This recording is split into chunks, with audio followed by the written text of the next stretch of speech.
இறையேசுவிலே பிரியமான சகோதர சகோதரிகளே, உங்கள் எல்லோருக்கும் ஆண்டவராகிய இயேசு கிறிஸ்துவின் பெயரால் காலை வணக்கங்கள் மற்றும் வாழ்த்துக்கள். நான் உங்கள் அகஸ்டின் வேதியர். இன்று ஜூலை மாதம் 29ஆம் தேதி 2025ஆம் ஆண்டு. ஆண்டவரின் மடியில் 5 நிமிடங்கள். பெரும்பாலான மக்கள் இவ்வாறு சொல்லுவார்கள், நல்லோர்கள் சொல்கிறேன். நான் நல்லா இருக்க தான் பார்க்குறேன், இந்த உலகம் என்ன அப்படி இருக்க விட மாட்டேங்குதுன்னு சொல்லுவாங்க.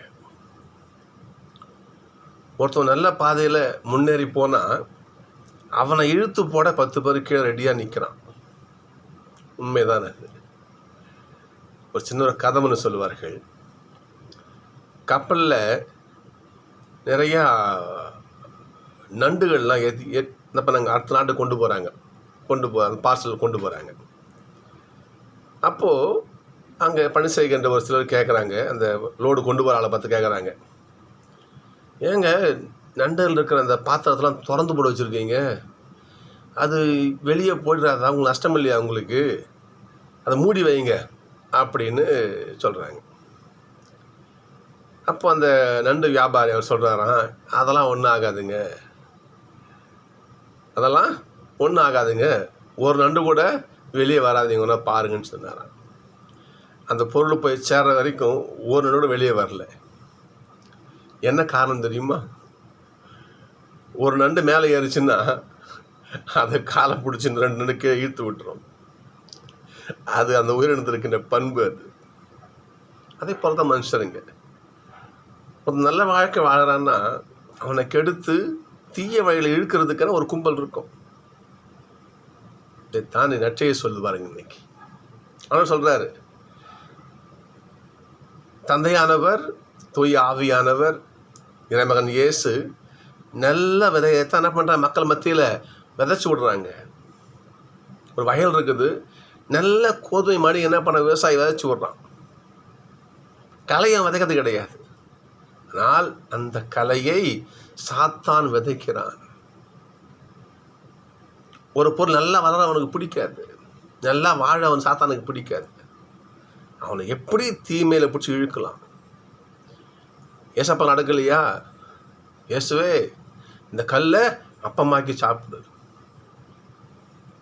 எருசலேம் தேவாலயத்திலிருந்து கீழே குதி, நீ கடவுளாக இருந்தா மேலேருந்து கீழே குதி, என் காலில் விழுந்து வணங்கு, இந்த உலகத்தையே அவனுக்கு கொடுக்குறேன். சாத்தான் சோதிக்கலையே ஆண்டவரையே. இப்படிதான் இருக்கின்ற கலை நல்லவைகளை வளர விடாது. ஆண்டவர் பார்க்குறாரு, இருக்கட்டும், வளரட்டும், 2 வளரட்டும். ஒரு காலம் வரும், நல்ல கோதுமை மணிகள் களஞ்சியத்தில் ஆண்டோட இல்லத்தில் சேர்த்து வைக்கப்படும். களைகள் பதர்கள் என்ன பண்ணும், தீயிட்டு எரிக்கப்படும்னு ஆண்டவங்க சொல்கிறார். அதனால் நம்ம கவலை வேண்டாம். நமக்கான காலத்துக்கு நமக்கான வெற்றி வாய் பவுல் சொன்ன மாதிரி எனக்கான வெற்றி வாகை உண்டு. நீ நல்ல வாழ்க்கை வாழு, அதற்குரிய வெற்றி வாகை உனக்கு உண்டு. நல்ல கோதுமை ஆண்டவனை அத்திறந்து துள்ள வச்சுப்பாரு. முதல் வாசகம் பாருங்க பார்ப்போம். மோசே நல்ல கோதுமை மணியாக இருந்தார், இவைதான் கடவுள் அவரோட முகமுகமாய் பேசினார் பைபிள் சொல்லுது. பாருங்க பார்ப்போம். ஆண்டவரே நேராக கூப்பிட்டு பேசுகிறாருன்னா, தன்னுடைய திருமுகத்தை காட்டி அவர்கிட்ட பேசுகிறாருன்னா எந்த அளவுக்கு தரமான ஒரு கோதுமை மணியாக மோசே இருந்து யோசிச்சு பாருங்க பார்ப்போம். நல்ல கோதுமை மணிகளை ஆண்டவர் தன்னகத்தை வைத்துக் கொள்கிறார். அதனால் நமக்கு பயம் வேண்டாம். இந்த உலகம் அப்படித்தான்.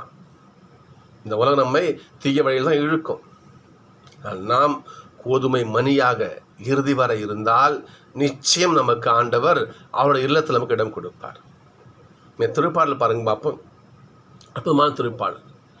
ஆண்டவர் அன்பும் அருளும் மிக்கவர். ஆண்டவர் அன்பும் அருளும் மிக்கவர். ஆண்டவருக்கு கோபம் கிடையாது, அவர் சினம் கொள்ள தாமதிப்பவர். நல்லா பாருங்க பார்ப்போம். நம்முடைய பாவங்களை கற்றுப்பட்டு அவர் நம்ம தண்டிக்கிறது கிடையாது. ஆண்டவரே என் பாவத்தை நினச்சி பார்த்தீங்கன்னா நமக்கு முன்னாடி யார் நிற்க முடியும்? இன்னொன்று பாருங்க பார்ப்போம். அவர் நம்முடைய பாவங்கள் என்ன பண்ணுறா பாருங்க பார்ப்போம். மேற்கிலிருந்து கிழக்கு எவ்வளவு தொலைவில் இருக்கிறதோ அவ்வளவு தொலைவிற்கு நம்முடைய பாவத்தை தூக்கி போட்டுறாராம். எப்பேற்பட்ட ஆண்டவர் பாருங்க பார்ப்போம். சகோதரர்களே, கடவுள் நம்மை பதராக இல்லாமல் நல்ல கோதுமை மணியாக மாற ஆண்டவர் காத்துக்கிட்டு இருக்கார். சிந்திச்சு பார்ப்போம். நாம் சாத்தான் விதைத்த பதரா, கலைகளா, அல்லது ஆண்டவர் விதைத்த நல்ல கோதுமை மணிகளா? சிந்திச்சு பார்ப்போம். நல்ல கோதுமை மணினா நாம் 30, 60, 100 பயன் கொடுக்கலாம். இல்லை பதர்தான் என்றால், கலைதான் என்றால், நாம் பிறரை கெடுத்து நம்ம தீக்கிரையாக ரெடியாகன்னு அர்த்தம். நாம் ஆண்டவருடைய இல்லத்தை, ஆண்டவருடைய திருவடியை ஏற்றுக்கொள்ள நம்ம கோதுமை மணியாக மாற்றிக்க போகிறோமா? இல்லை, நான் ஆண்டவரை வீட்டுக்கு போக மாட்டேன், ஆண்டவர் முகத்தை பார்க்க மாட்டேன், மோசே மாதிரி ஆண்டவர் முகத்தை பார்க்க மாட்டேன், நான் சாத்தான பக்கம் தான் போவேன்னா நமக்கு தீ அங்கே ரெடியாக இருக்குது. சிந்திச்சு பார்ப்போம். நாம் பதரா, கோதுமை மணியா? Choice is yours. ஆண்டவர் யாரையும் திணிப்பது கிடையாது. ஆண்டவர் நம்மளை ஃப்ரீயாக விடுறாரு. உன் இஷ்டம், உனக்கு எது சரி பண்ணி நீ தேர்ந்தெடுத்துக்கோ. ஒரு இளைஞன் வந்து ஏசப்பட கேட்குறான், ஆண்டவரே நான் உங்களை பின்பற்றணும். பின்பற்று. எல்லா கட்டளையும் கடைபிடிக்கிறேன். சரி, ஒன்று குறையப்படுது. நீ போயிட்டு என்ன பண்ணு, உங்கள்கிட்ட இருக்கிற சொத்து சுகத்தை எல்லாம் விற்று ஏழை மக்களுக்கு கொடுத்துட்டு வா சொல்கிறாரு. அவன் போகிறான், திரும்பி வரவே இல்லை. சொத்தை இருக்க தயாராக இல்லை அவன். சகோதரர்களே, இதைத்தான் ஆண்டவர் அதாவது ஃப்ரீயாக விடுறார், உன் விருப்பம். ஆனால் கடவுள் பொறுமையோடு காத்திருக்கிறார். 2 பேர் 3 சொல்லப்படுது பாருங்கள். ஏன் தெரியுமா ஆண்டவர் அந்த உலகத்தை அழிக்காமல் வெயிட் பண்ணிட்டு இருக்காரு? ஒரு ஆன்மாவும் நரகத்துக்கு போகக்கூடாது, ஒரு ஆன்மாவும் ஆண்டோடைய கோபத்துக்கு ஆளாகக்கூடாது, ஒரு ஆன்மா கூட நம்ம சாத்தான் பக்கம் போய் சேர்ந்துடக்கூடாது.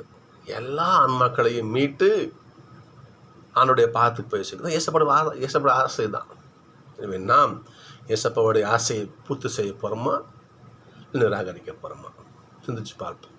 நாம் நல்ல கோதுமை மணிகளா, இல்லை களைகளா? கோதுமை மணியாவதும் களைகள் பதறாவதும் நம்முடைய இஷ்டம்தான். நான்